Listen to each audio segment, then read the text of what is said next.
I kissed you because I couldn't keep lying to myself." The words hung in the air between them, trembling with years of suppressed longing. Derek Sullivan sat frozen at his desk, laptop screen casting a pale glow across his stunned face as the Seattle skyline stretched endlessly beyond the floor-to-ceiling windows behind him. His shirt collar was slightly askew.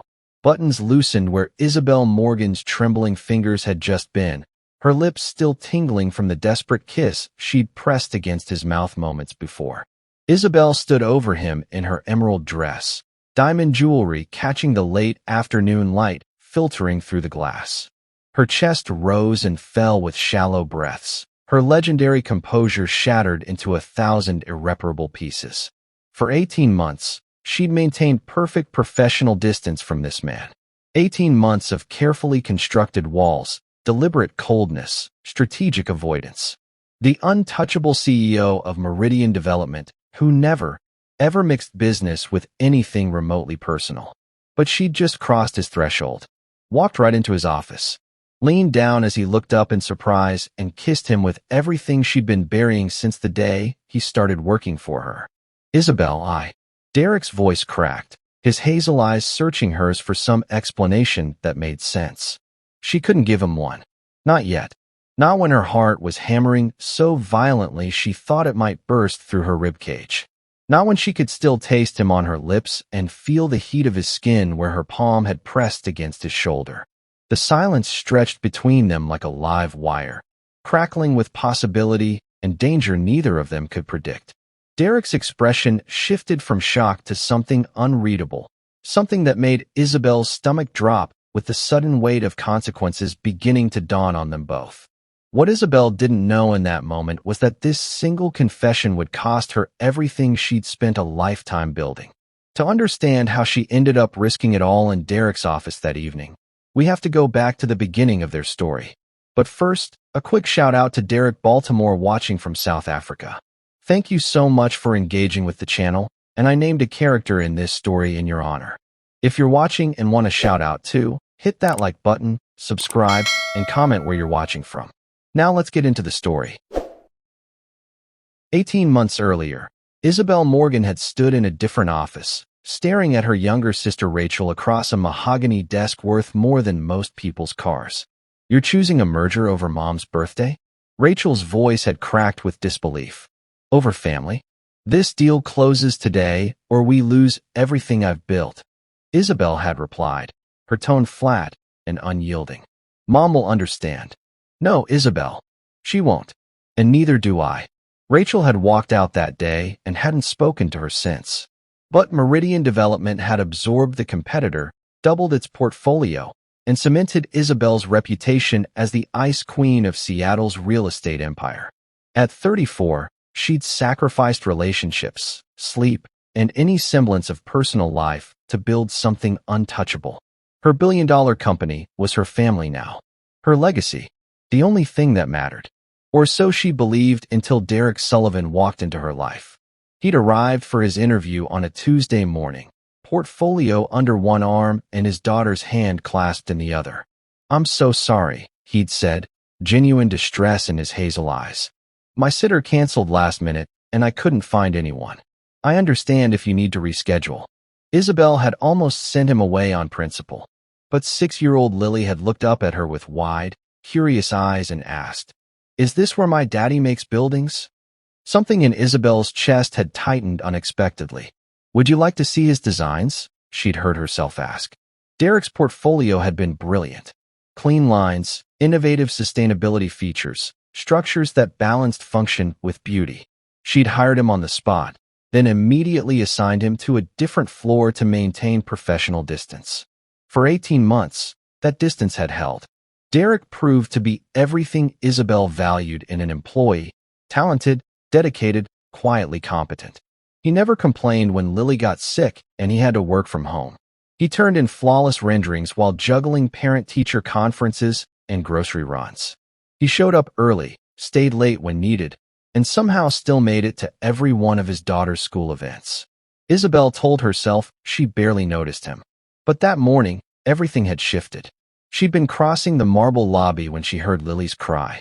The little girl had tripped coming through the revolving door, her knee scraped and bleeding. Derek had dropped to the floor beside her instantly, his expensive suit jacket forgotten as he gathered her into his arms. Hey, you're okay, sweetheart," he'd murmured, his voice infinitely gentle. "Just a little scratch. You're so brave, Lily. I've got you." He'd pulled a bandage from his briefcase, kept there for exactly these moments, and carefully cleaned the scrape while making Lily laugh with a ridiculous story about a clumsy dragon. Within minutes, she was smiling again, her small arms wrapped around his neck. Isabelle had stood frozen near the elevator bank, watching this man comfort his daughter with such patience and love that something inside her cracked wide open. Later that afternoon, she'd walked past his office and seen him sketching at his desk during lunch hour. Lily was curled up on the small couch in the corner, napping peacefully while her father worked.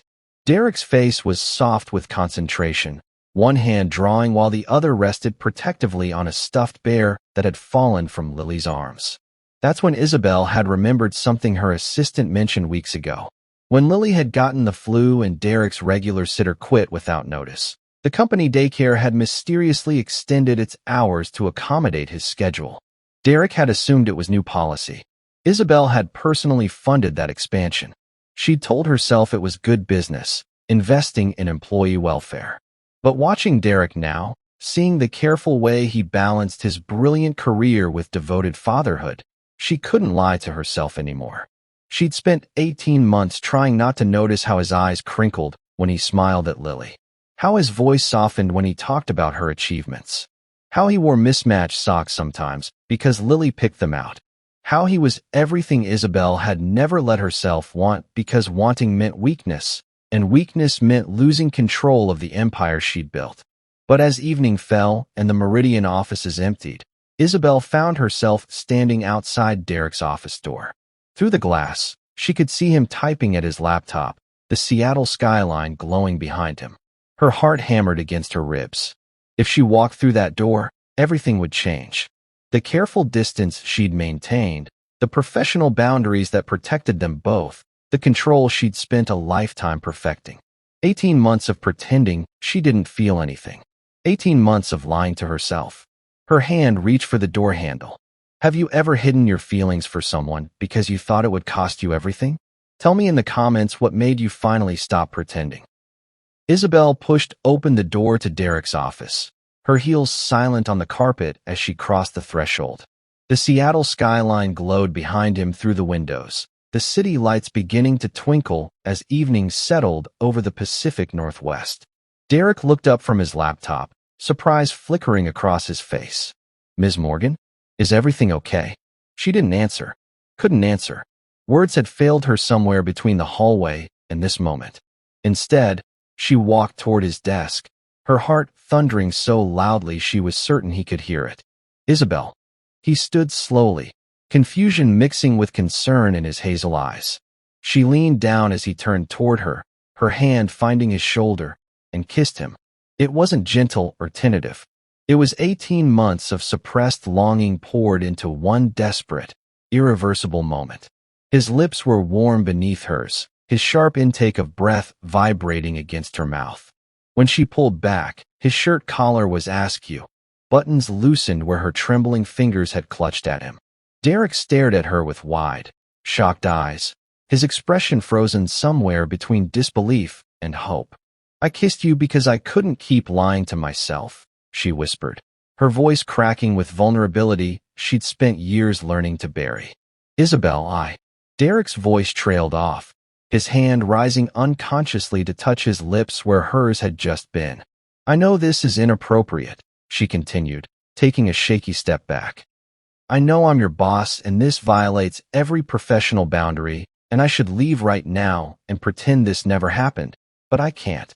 I've tried for 18 months to ignore how I feel when I see you with Lily, or when you smile at her drawings, or when you work through lunch so she can nap in your office. I can't do it anymore." Derek was silent for a long moment, his chest rising and falling with careful breaths. Then, quietly, "I know about the daycare." Isabelle's stomach dropped. "What?" "When Lily got sick last year and my sitter quit, the daycare suddenly extended hours. I asked HR about the policy change. He took a step toward her. There wasn't one. It was you. You personally funded the expansion. That was just good business, she said reflexively. Employee welfare increases productivity. Isabelle. Derek's voice was gentle but firm. I saw the invoices. You paid for it yourself, not through the company. And you made them promise not to tell me. She looked away, heat rising in her cheeks. I thought you were incapable of that kind of kindness, Derek continued. The Ice Queen who fired 3 people in one morning without blinking. Who chose a merger over her own mother's birthday. But then I found out what you did, and I realized you weren't cold. You were just protecting yourself. Derek, don't. I've been in love with you for 18 months, Isabelle. The words hung in the air between them, raw and honest. Since the day I discovered what you did, I've watched you maintain this perfect distance, these walls you've built so high nobody can reach you. And I've respected that. But if you're telling me those walls are coming down, I don't know how to do this, she admitted, her voice barely above a whisper. I don't know how to want someone without it destroying everything I've built. I'm a single father working under the CEO of a billion-dollar company. Derek's laugh was soft and slightly desperate. I don't know how to do this either. But I know I'm tired of pretending I don't look for you every morning when I arrive. That I don't save the funny things Lily says to tell you even though we barely speak. That I don't go home every night wishing I could tell you about my day. Isabelle felt something inside her chest crack wide open. We could lose everything. Your career, my company. If the board found out. I know the risks. Derek reached out slowly, giving her time to pull away. When she didn't, his fingers found hers. But I've been lonely for 6 years, Isabelle. Since Lily's mother left. And you've been lonely longer than that, haven't you? She nodded, not trusting her voice. So maybe we could be lonely together, he said. Carefully. Secretly. Until we figure out if this is real or just 2 people who've been alone too long. Tomorrow morning, Isabelle said suddenly. Before anyone else arrives. There's a coffee shop near Pike Place Market that opens at 5. Meet me there. That's in 7 hours. I know. She squeezed his hand once, then let go. If you show up, we'll figure this out together. If you don't, we'll pretend this conversation never happened. Derek's eyes searched hers. I'll be there, Isabelle. She left his office before she could change her mind, her heart racing as she walked through the empty Meridian hallways. Tomorrow morning would change everything, and for once in her carefully controlled life, Isabelle Morgan had no idea what came next. If you were Derek in this moment, would you take the risk with your boss knowing it could destroy your career? Drop your honest answer below. Derek was waiting outside the coffee shop when Isabelle arrived at 4:53 the next morning, his breath visible in the cool Seattle air. Neither of them spoke as they went inside, ordered, and found a corner table far from the windows. I wasn't sure you'd come, Derek admitted, wrapping his hands around his cup. Neither was I, Isabelle replied honestly. That first morning became a routine. 5 a.m. coffee at Pike Place Market before the city woke up, before Meridian's employees arrived, before anyone could see the CEO and her architect sitting too close, talking too intimately, smiling too much. At work, they maintained perfect professionalism. But during project reviews, Isabelle would lean over Derek's desk to examine renderings, and their hands would brush. The contact lasted seconds, barely noticeable to anyone watching, but it sent electricity through both of them. Text messages became their lifeline. Derek would send photos of Lily's latest drawings during the day. Isabelle would reply with brief comments that meant everything. Tell her, I love the purple dragon. Her handwriting is improving. You're raising an amazing kid. 3 weeks in, Derek sent a photo that stopped Isabelle's heart. Lily's crayon drawing showed 3 stick figures holding hands. One wore a green dress. Above it, in careful 6-year-old letters, my family. Derek's message read, she keeps asking when Miss Izzy can visit again. I don't know what to tell her. That lunch hour, Isabelle did something she'd never done before. She cleared her schedule, went down to Derek's office, and asked if Lily would like to learn chess. The little girl's face had lit up like Christmas morning. Really? You'll teach me? Really? Isabelle had confirmed, pulling up a chair. For the next hour, she taught Lily how the pieces moved, watching the child's concentration, feeling Derek's grateful eyes on both of them. When Lily successfully protected her king from check, she'd thrown her arms around Isabelle's neck in spontaneous joy. "You're the best, Miss Izzy." Isabelle had frozen, then slowly, carefully hugged her back. This, she realized with startling clarity, was what she'd been missing. Not just Derek, but the possibility of family, of being part of something warm and real instead of cold and strategic. She'd looked up to find Derek watching them with an expression of such tender hope it made her chest ache. But while Isabelle discovered joy, Julian Price discovered suspicion. He'd noticed the change in her immediately. The CEO who never smiled was suddenly humming in the elevator. The woman who stayed until 9 every night was leaving at 6. The Ice Queen who terrified board members had softened in ways Julian couldn't ignore. At first, he'd assumed she'd found some external relationship. But then he'd noticed her looking at Derek Sullivan during a company-wide meeting, just for a fraction of a second, with an expression that revealed everything. Julian had begun following her after work, discreetly, from a distance, documenting her movements.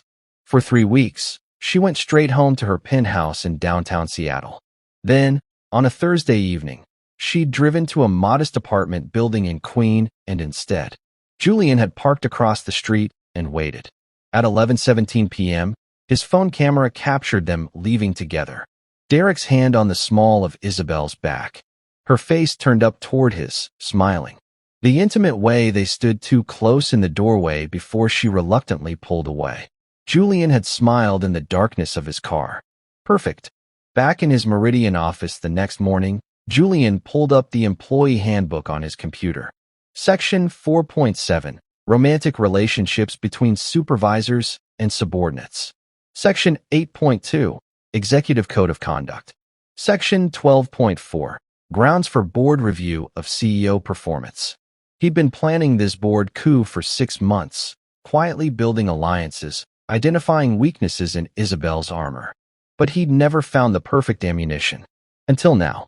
Julian opened a new folder on his desktop and titled it Morgan Sullivan. He uploaded the photos from the previous night, then began drafting a carefully worded memo to the board's ethics committee. The company policy was clear. Relationships between executives and their direct reports required immediate disclosure and typically resulted in reassignment or termination of the subordinate. Isabelle had disclosed nothing. She'd violated her own rules. And Julian Price finally had exactly what he needed to destroy her. He leaned back in his leather chair, studying the photos on his screen. Isabelle Morgan, the untouchable CEO, brought down by the oldest weakness in the book, love. His finger hovered over the send button on the email to the board. Not yet, he decided. Let them get comfortable first. Let them believe they're safe. Then he'd strike. This story is about to get so much more intense, and I don't want you to miss what happens next.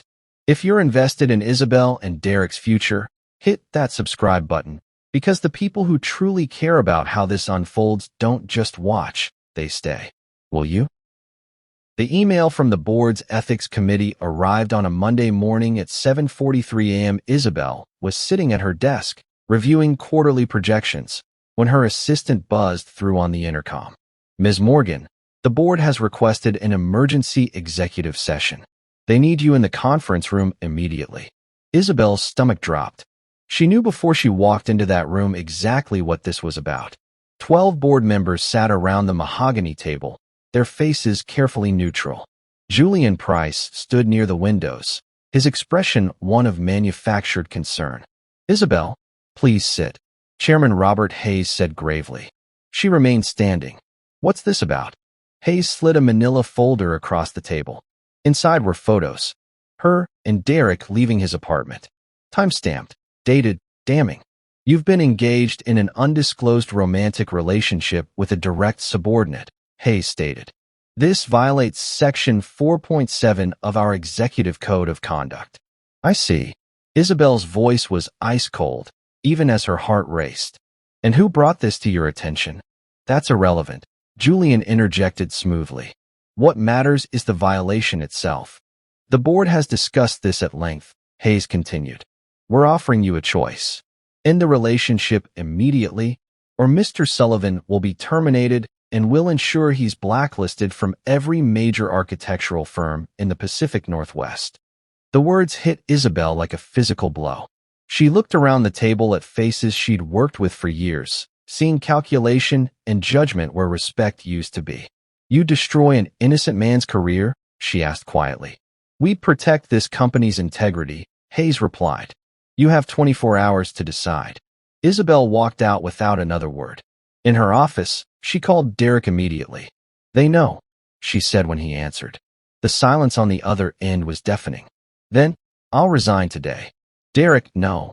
"Isabelle, listen to me." His voice was firm but gentle. "You've built something incredible. You've sacrificed everything for Meridian.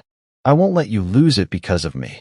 "You don't understand," she started, but the memory hit her like a freight train. Her sister Rachel's voice from years ago. "You're choosing a merger over family? You're heartless, Isabelle."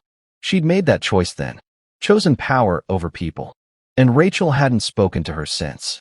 "I'm not losing you," Isabelle said fiercely. "Not like this." But the next morning, everything got worse. Derek called at 6 a.m., his voice tight with controlled panic. "Have you seen the industry blogs?" Isabelle pulled up her laptop. The headline on Seattle Architecture Weekly made her blood run cold. "Meridian architect allegedly seduced CEO for contract advantages." The article detailed a series of emails supposedly from Derek to a colleague, explicitly discussing his strategy to pursue a romantic relationship with Isabelle to secure lucrative projects.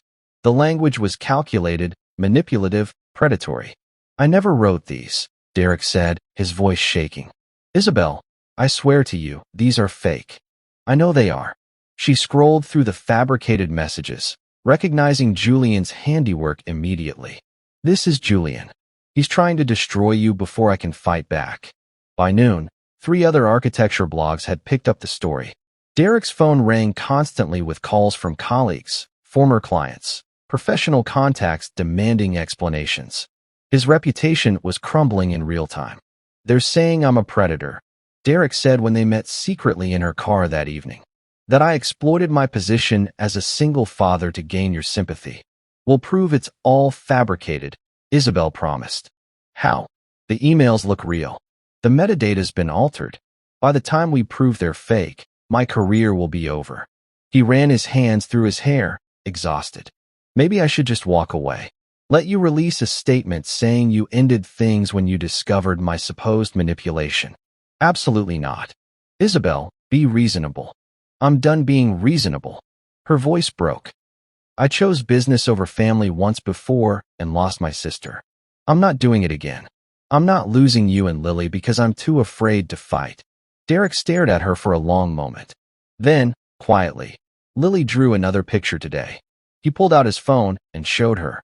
3 stick figures holding hands, labeled Daddy, Me, and Miss Izzy. At the bottom, in Lily's careful handwriting, "My family forever." "She asked me this morning if you could come to her school play next week," Derek continued, his voice thick with emotion. "She wants you there, Isabelle. She's already decided you're part of us." Isabelle felt something inside her crack and reform into something stronger. "Then I'm not walking away. I'm going to that board meeting tomorrow, and I'm going to expose Julian for the fraud he is. They'll vote you out. Maybe, but at least I'll go down fighting for something that actually matters."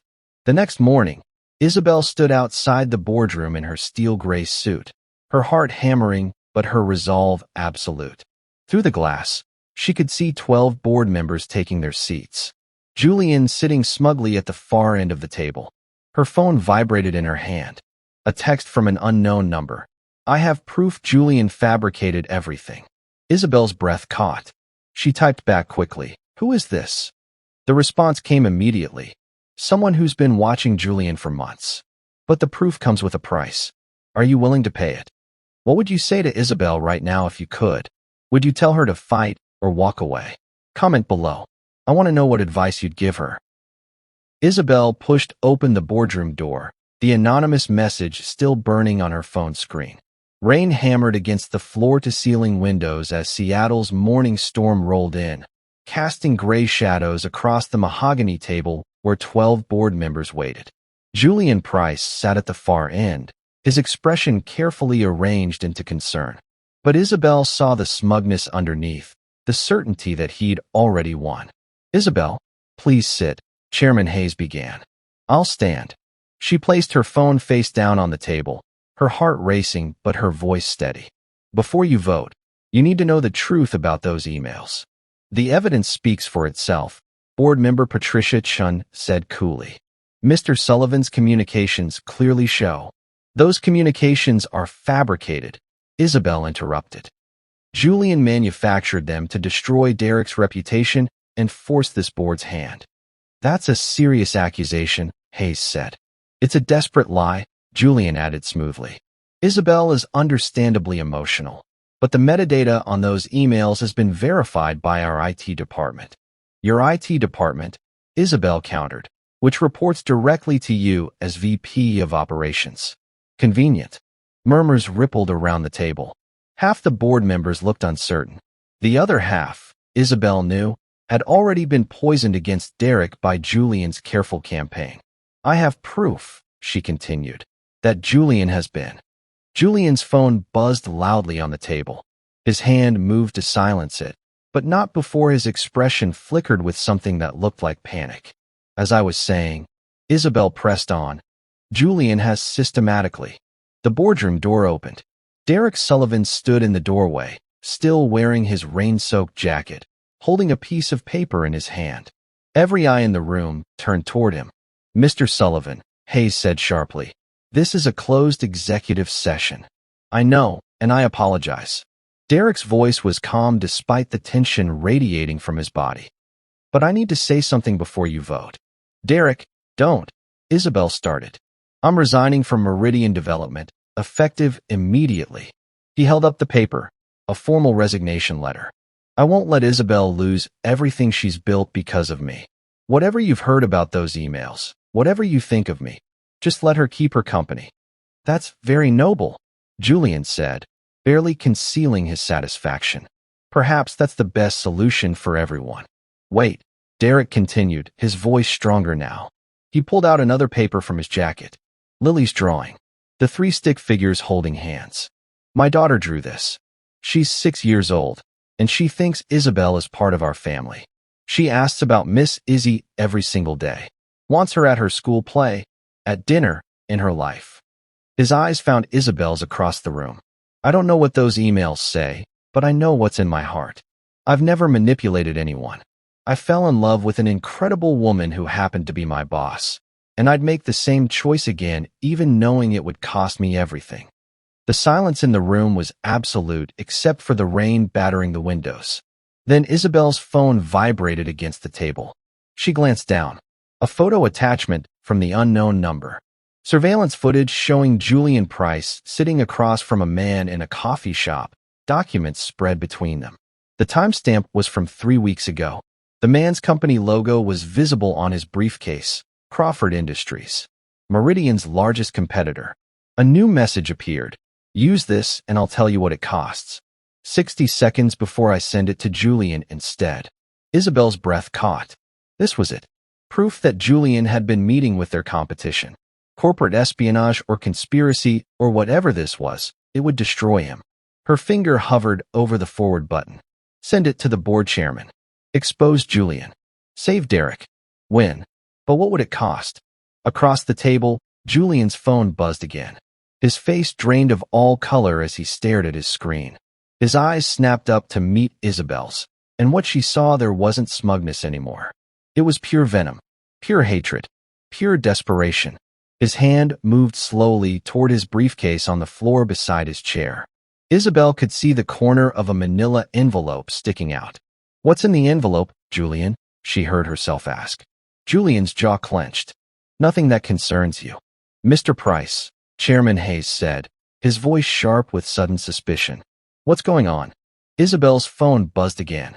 50 seconds. Julian's hand closed around the envelope. He pulled it halfway out. "Julian, stop," Isabelle commanded. "Or what?" His voice was low and dangerous. "You'll ruin me? I'll take you down with me, Isabelle. I promise you that." Derek was still standing in the doorway, Lily's drawing clutched in his hand, watching this entire exchange with growing alarm. "Someone explain what's happening right now," Hayes demanded, standing up. Isabelle's phone, 40 seconds. Her finger was still hovering over the forward button. The surveillance photo of Julian and Meridian's competitor. The evidence that would save everything. But Julian was pulling that envelope fully out of his briefcase now, and whatever was inside it clearly terrified him enough to use as a final weapon. 30 seconds. The entire board was standing now, sensing the shift in the room, the powder keg about to explode. Isabelle looked at Derek, at the drawing, at the future they'd drawn in crayon and hope, then at Julian, at the envelope, at the man who'd orchestrated all of this. Her phone, 20 seconds. "Isabelle," Derek said quietly from the doorway. "Whatever you're thinking, we'll figure it out together." Julian stood up, envelope in hand. "Make your choice carefully, Isabelle, because once I open this..." 10 seconds. Chairman Hayes's voice cut through the tension. "Would someone please tell me what's..." Isabelle's finger pressed down on her phone screen. "And then, if you need to know what Isabelle chooses and what's in that envelope, you need to do 3 things right now. Hit that like button, subscribe if you haven't already, and most importantly, comment part 2 below. If enough of you demand it, part 2 drops soon. But I need to see that you actually care about Isabelle, Derek, and Lily's future. Comment part 2 right now."